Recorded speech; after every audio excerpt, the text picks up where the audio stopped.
I had resigned myself to never playing another turn-based JRPG again, after Xenoblade Chronicles and its real-time action combat wrapped its firm grip around my life. But Persona 5 has done something that no media in my entire life has made me do. It made me yearn for those younger days. I'll be the first to admit I'm just another bandwagon jumper hopping on the last surprise hype train through Mementos because of Joker's addition to Smash Ultimate way back when. But it's a title that I will gladly take for the benefit of experiencing one of the best RPGs and best games I've ever played. In this video, I'll be taking a deep dive to discuss some of the things that make Persona 5 and Persona 5 Royal so special. The first third or so of this video is going to be spoiler-free for both Vanilla P5 and Persona 5 Royal. I'll do a big disclaimer before I get into the big plot stuff, but I do plan on taking a deep dive, at which point I won't be turning back. And so I'd recommend, once I do that disclaimer, if you haven't played either of these games, to dip out and come back later. It's worth your time, I promise. Let me lead in with this. You're going to hear me say things like campy dialogue and over-the-top and tropey to describe things that take place in the game. I want to make very clear these are not insults. I consider Persona 5 and Royal to be superbly written. I just find the scenarios to be a bit cliche in some ways. But I think that's actually the fun of it. Persona 5 has this unbelievably classic charm to it. The use of gentleman thieves, juxtaposed to these angsty contemporary punk rock teen characters, it's so incredibly on the nose, and it has that incredible JRPG scale of conflict, where each moment feels just a little bit larger in scale than the last. Persona 5 isn't great because of what it does that no other JRPG is doing. It's great because of the way it takes these existing tropes and presents them with such profound precision that every ounce of what it offers feels new and unprecedented. Just to provide a little bit of background, Persona is a spin-off of the classic Shin Megami Tensei RPG franchise developed by Atlus and published by Sega in recent years. It takes place typically in a contemporary high school setting. In the case of Persona 5, you'll control a protagonist that you yourself get to name. I know he has conflicting names between the anime and the manga and some of the spin-off games, so for the sake of this video, I'll just refer to him by his codename, Joker. Joker is a high school student who's been transplanted to urban Tokyo. It's hard enough moving schools and making new friends as a teenager, but things take a turn when cognitive distortions, mental shutdowns, and psychotic breakdowns take a stranglehold over Japan. In addition, various adults around Joker start exhibiting a mysterious mental distortion, and the main team of spunky teens has to work together to overcome this new threat to their home. The gameplay is primarily divided into two segments. Life sim style gameplay where you'll travel around the city, make friends, get part-time jobs, go on dates, and so on. This will help Joker to grow and improve, as well as cultivating his social links, which in this game are referred to as confidants. Progression of confidants unlocks special skills for party members, as well as various utility options while exploring dungeons. Speaking of, the other main form of gameplay is a dungeon-crawling RPG where you'll navigate the metaverse, which is an alternate world ruled by distortions and dominated by shadows. You'll also wield your persona in battle, a manifestation of your rebellious spirit.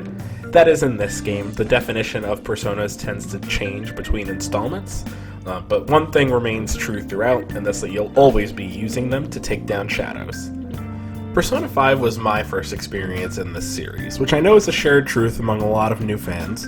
I have since played Persona 4 Golden on Steam, but that's not what this video is about at all. So, I remember when my older roommate started playing Persona 5 in our apartment, and I found the style choices to be pretty appealing, which I realize is not an unpopular opinion.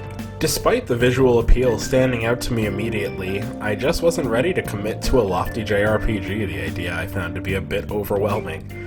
But when I knew I wanted to absorb all of those details and the information of Smash's 3.0 patch with all the fun meta jokes surrounding Joker, I realized that I wanted to understand the character on a deeper level, and ended up finding a game that finally made me enjoy life sim gameplay. Now don't get me wrong, I had a blast with Animal Crossing in my younger days, and even the likes of Tamagotchi Life had a lasting impact on my views as far as game design goes, but the genre as a whole just doesn't tend to mesh with me. I understand why people enjoy them, I just tend to gravitate toward more linear experiences. This doesn't mean that I'm against choice as a whole, because let's be honest, Persona 5 has no shortage of that. But a definitive beginning and end is essential for a guy who works full-time and at the time was enrolled full-time in grad school. Having a linear game allowed me to divide my time better and absorb the experience with less investment that, say, a multiplayer game or a traditional life sim might have demanded. Make no mistake in my saying that, Persona 5 is by no means shallow. This game demands time, and why shouldn't it? The entire premise revolves around cultivating meaningful relationships with a diverse cast of fun characters. You'll likely be nearing or in the triple digits for your playtime by the time the main story comes to a close. But it will be time well spent, and time largely spent doing things that you enjoy most in the game. But to keep someone invested, a game needs more than flashy visuals and stunning UI. There has to be meaning and substance in every character interaction, and a message that players can truly sink their teeth into. In this case, that message is about the danger of bystanders, and the power every person has to change the hearts of the wicked. It's as simple as this. To have an affinity system in a game that players want to engage with, you have to also have characters that people want to get attached to. Just checking off boxes with no real benefit is not fun, it's work, it's a chore.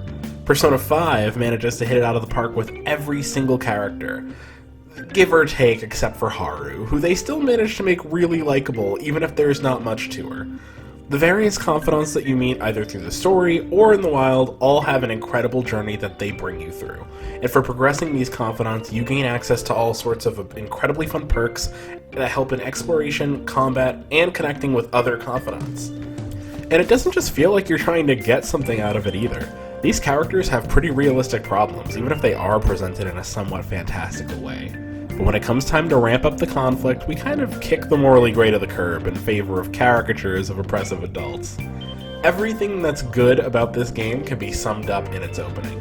Where Persona 4 is centered more around the unfolding mystery as its consistent through line, Persona 5 is actually more episodic in its structure. There is an overall narrative at play, but the game is much more short-sighted in its execution, allowing players to truly immerse in a given 1 to 2 month window within the game. The connective tissue that helps to keep the story cohesive is the progression of your social links, or confidants. Making friends and developing your relationships further allows you to witness miniature stories centered around the growth of those characters. Some of the more rewarding ones also help to flesh out other details of the world, and in Royal, a few might even be instrumental to some more story content. This sounds like an intensely detailed framework to a game, and it is, but the first arc is so well handled that you feel like an expert by the time you finish the first palace. A lot of this has to do with the overall layout of the first dungeon, how it's incremental by design and encourages players to take breaks while exploring to do some of the game's social offerings. However, if you're more fascinated by the social sim content than the dungeon crawling, you're still going to be offered a pretty blatant incentive for completing the dungeon out the gate, in the form of the character's confidant being blocked off until you finish it. Persona 4 Golden used a similar strategy, but I think it's somewhat better realized in this environment. Typically, I would encourage players to explore every social link you can, but also there is something to be said for prioritizing the confidants you enjoy more.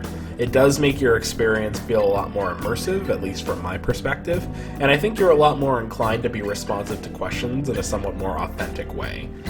While the social sim content and story are quite a blast to explore, I'd say where this game really shines is the way it balances the life sim components with its creative and inventive dungeon crawling. Persona 4's randomly generated dungeon floors are still present in the vast mega dungeon that is Mementos, not unlike Tartarus in Persona 3. But to progress the story, players will find themselves in uniquely crafted dungeons, suited to each arc's individual villain. The metaphors behind the dungeon or palace designs tend to be pretty thinly veiled. They're based on the 7 deadly sins, largely how they manifest for a given villain. But I consider that to be a real strong point for the game. It wears its cheesy gentleman thief vibe so confidently that things that would be otherwise really lame or, again, cheesy, end up being some of the coolest and most stylish moments in the medium. Whether it be sneaking around castles, or using toy guns to assault foes, or stealing a treasure to change someone's heart, almost every single aspect of this game is riddled with charm. I should add that that's before you even talk about the beautiful soundtrack, the excellent visuals, the incredible character and environment design, the superbly talented voice cast in both English and Japanese, or the often hilarious writing. And the world building is in a league of its own as well. I mean, you have a near beat-for-beat recreation of part of Shibuya, and just about everything else is built from the ground up based on rules that are mostly exclusive to this game. Aside from the Velvet Room and a couple of loose references, the metaverse is very different from the TV world, and to my knowledge, different from the Dark Hour and Tartarus as well. Functionally, there are a lot of similarities, but their rules are different. A decision that is all in the service of protecting the integrity of these original narratives, and offering the ability to break established rules in order to subvert player expectations. Of course, the extent to which that happens veers into spoiler territory, so I won't go into the details on that yet.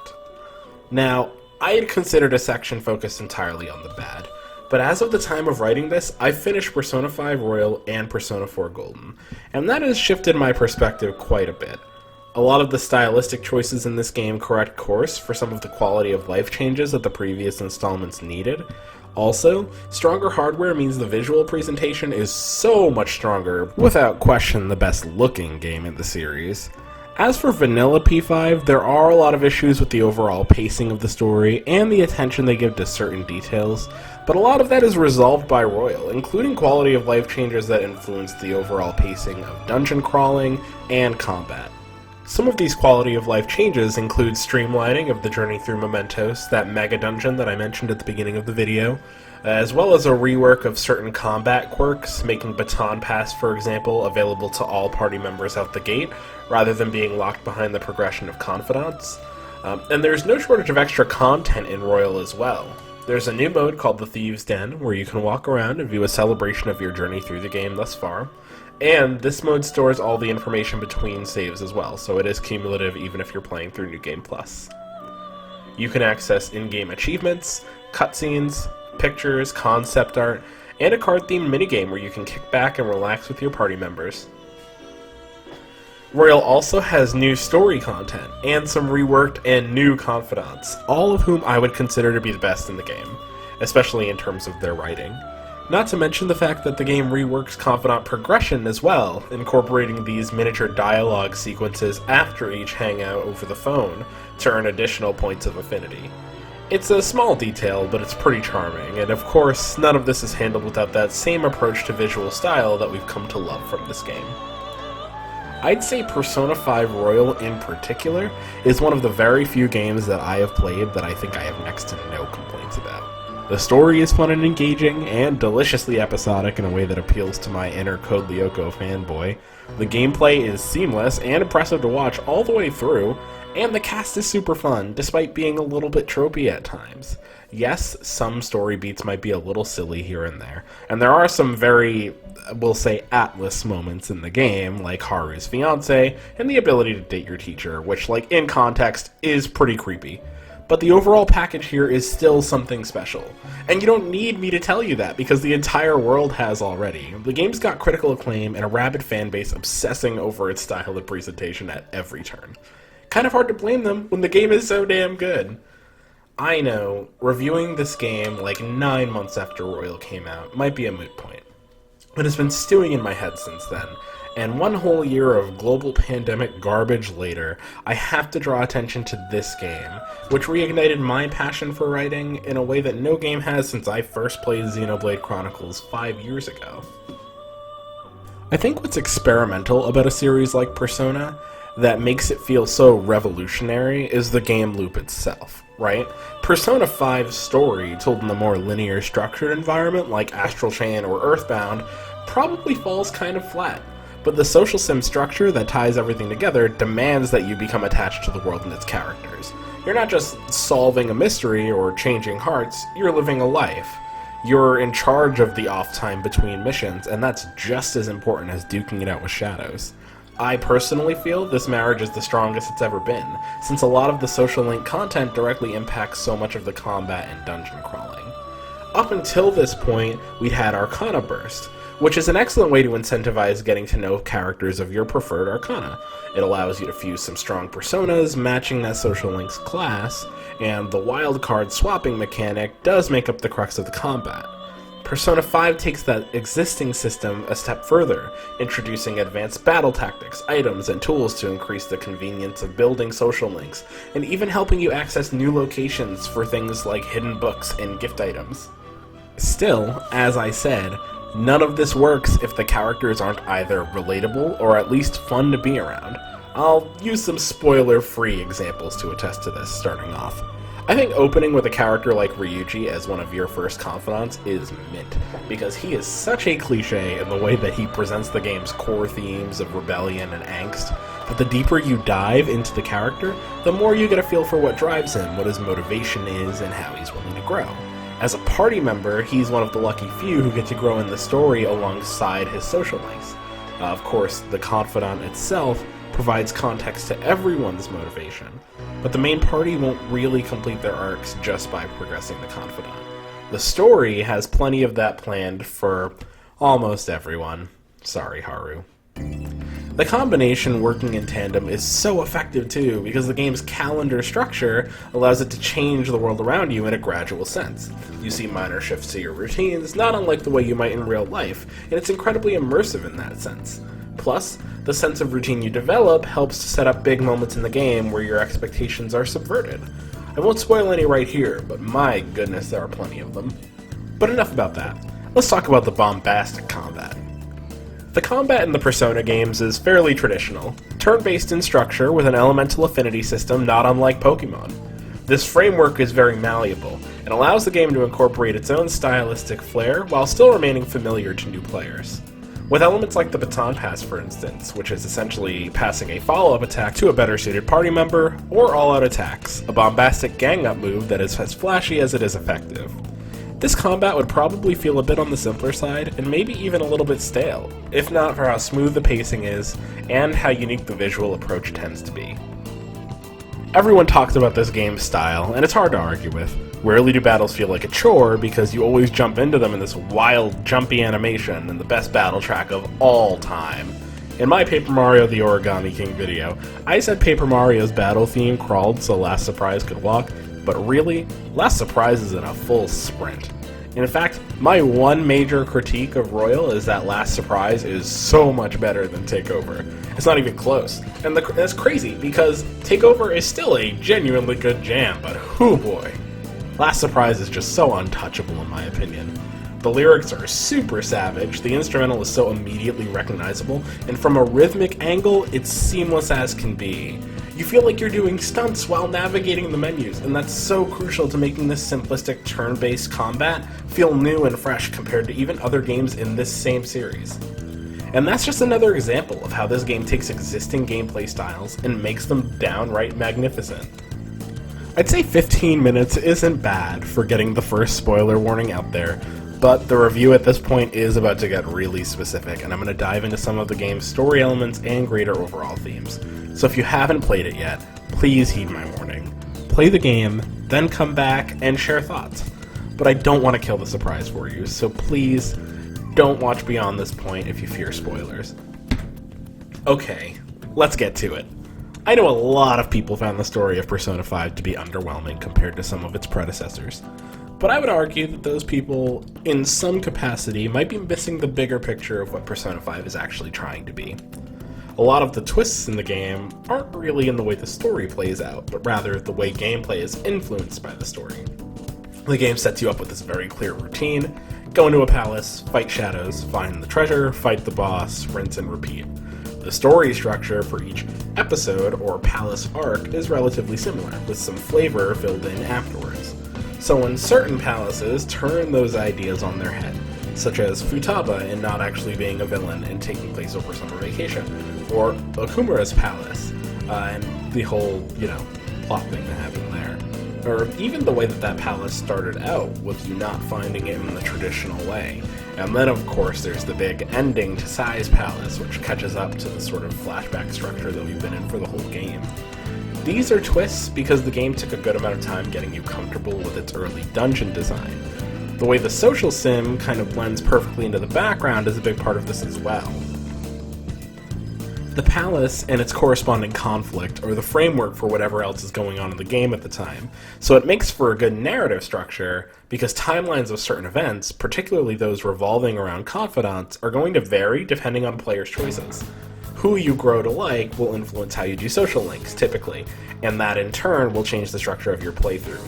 both through the timeline of confidants and their various events, as well as the abilities you unlock as they correspond with a given confidant. I know that the completionists out there will want to try and overcome everything the game has to offer, something I actually think is best reserved for New Game Plus.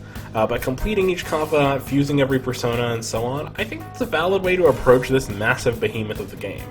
That said, I do think there's also merit to a more organic approach to your first playthrough as well. Specifically doing the confidants in the order you want to, sprinkling in a hangout here or there without obsessing over grinding out every single one.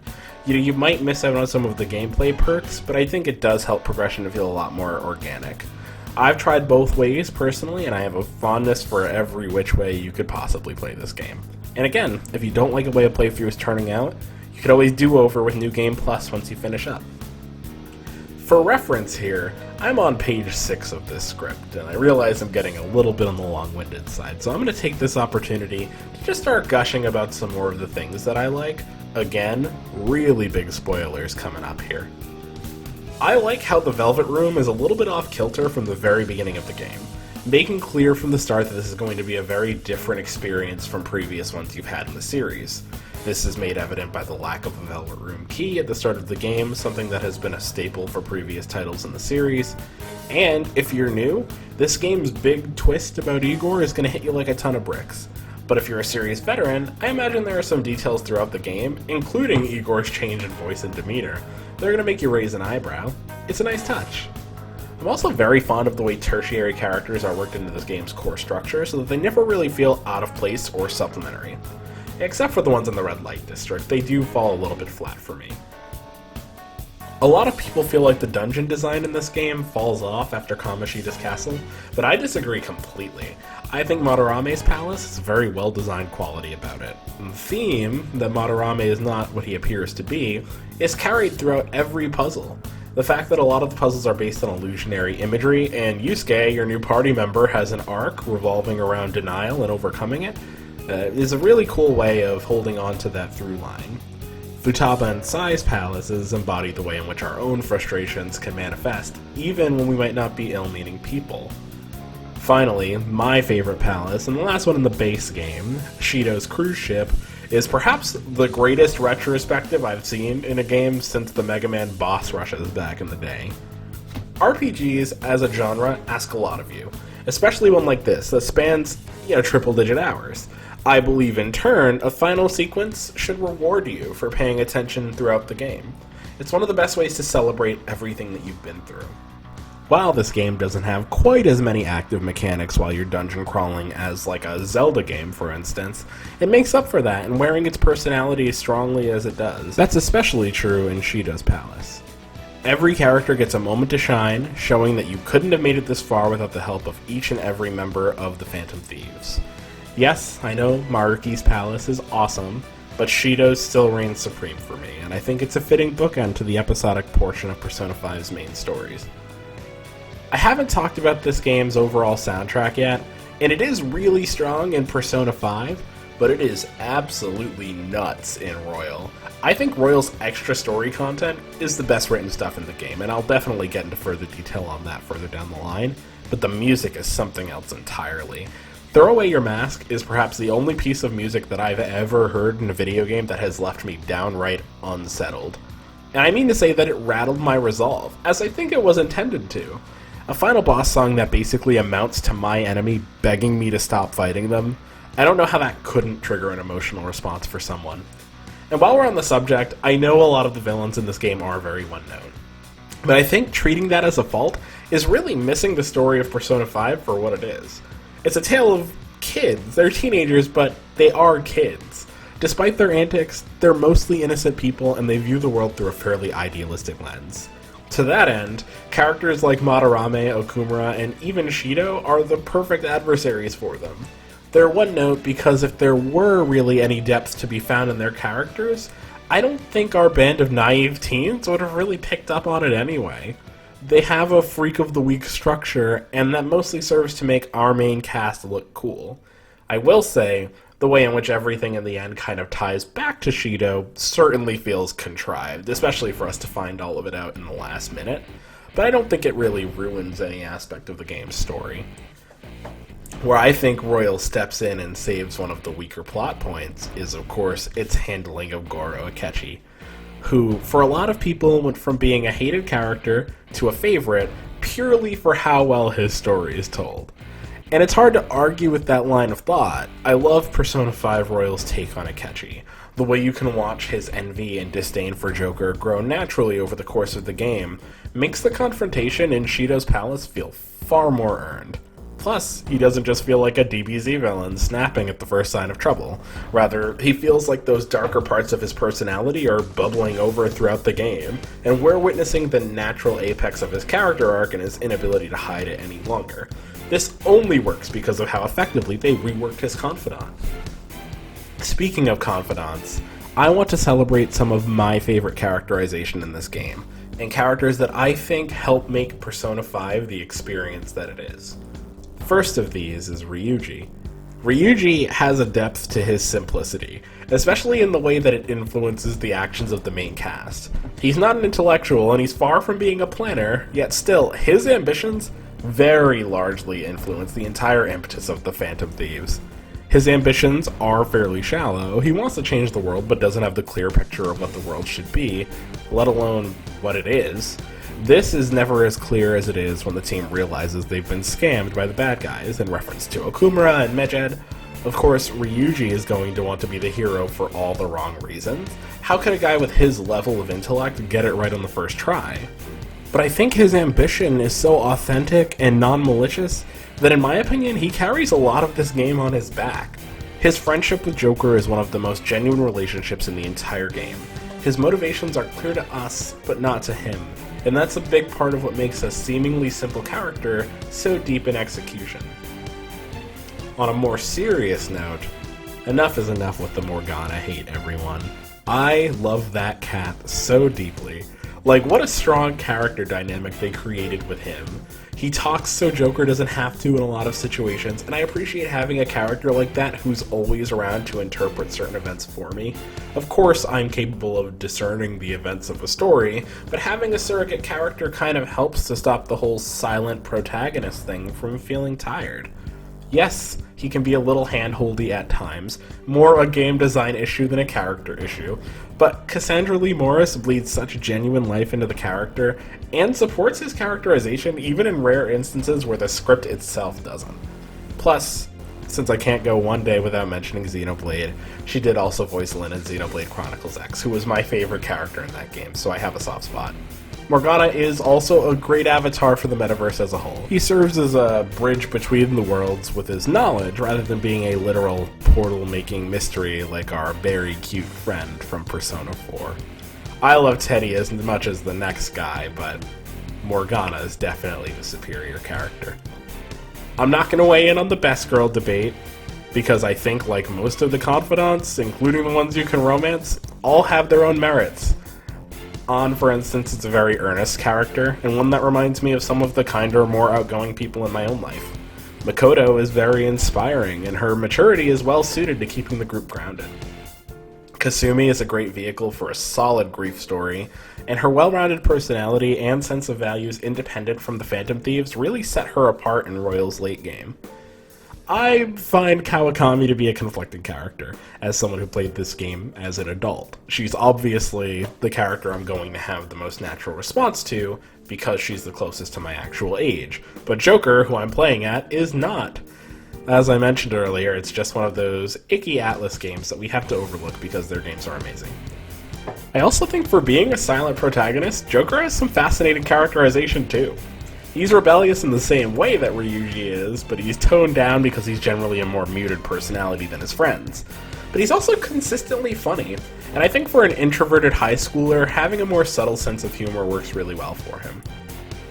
I haven't seen much of the animated series to know how they characterize him in that, but I found his in-game persona, to be every bit as charming as Yu Narukami was in the Persona 4 anime. I also have a deep adoration for Sojiro Sakura as a character as well. He's another one that I think fits so well into the context of this game, in large part due to his general charm as a character, but also because, like Makoto, maturity, I think, is one of his strong suits, as something that the Phantom Thieves desperately need in their circle.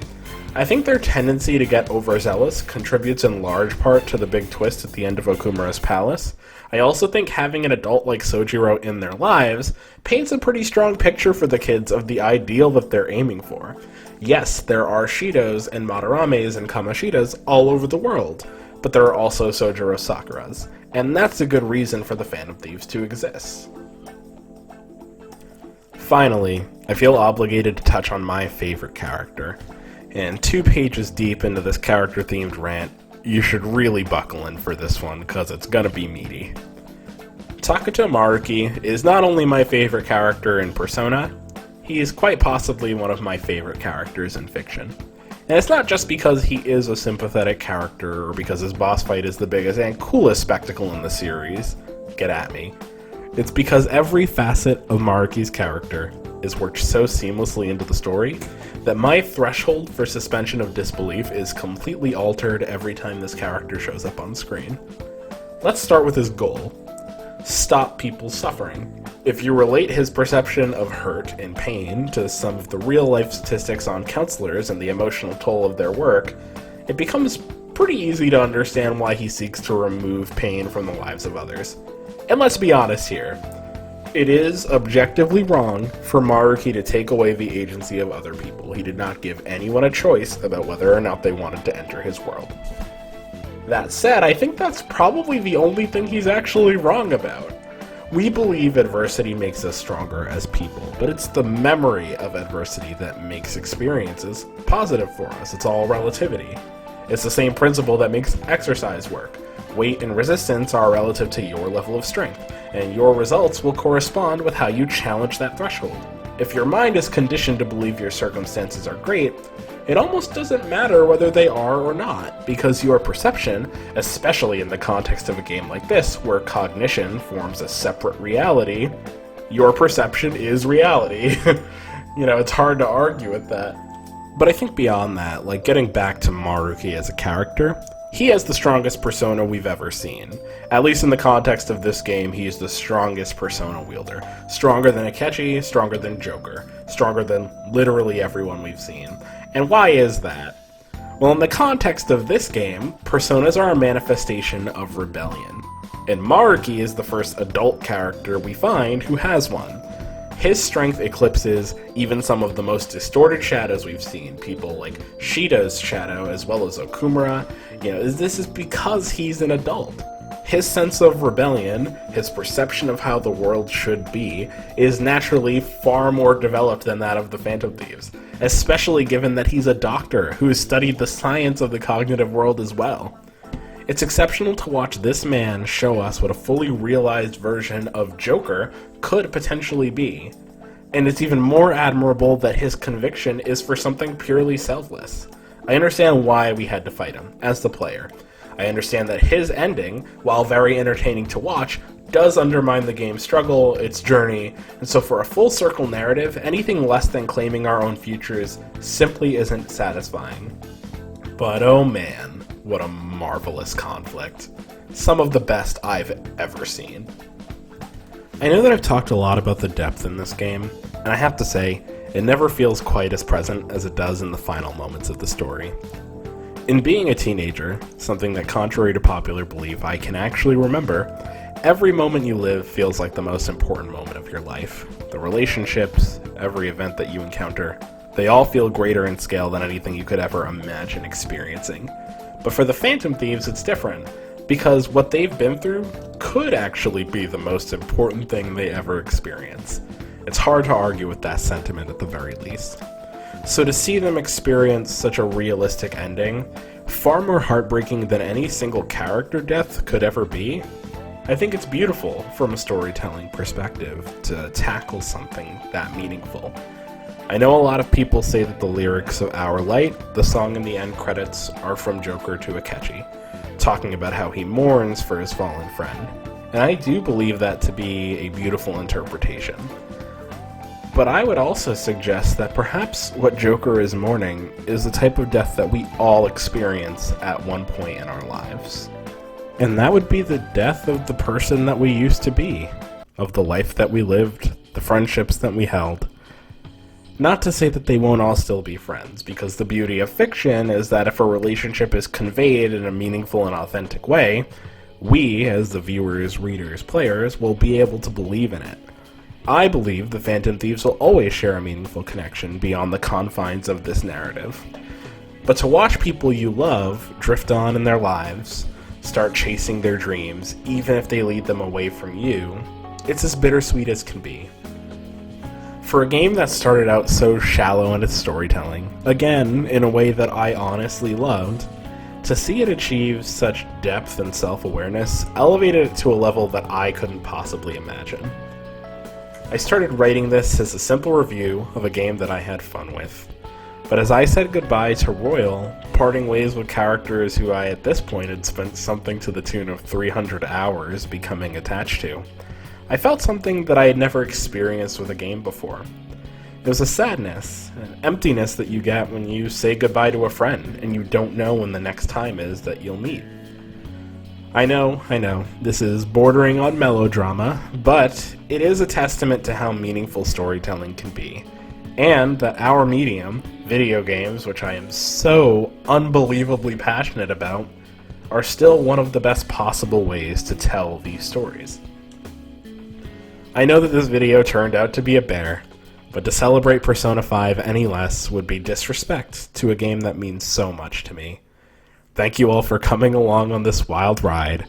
I know power of friendship messages in games can get tiresome and can feel a bit cheesy, but in all honesty, I don't think there really is anything more important in life than developing meaningful relationships with good people. I hope that this game, if nothing else, leads you to yours. Thank you all for watching this super long Persona 5 video. More JRPG goodness to come, for sure. Writing this long-form essay took me a long time. If I'm honest, I've had the framework of this since before Royal even came out. But I appreciate your patience, and I'm so happy to finally be making this, and with the end results as well. Please, feel free to check out my other reviews, and until we meet again, thank you again so much for tuning in, and come back soon for more from the Game Room.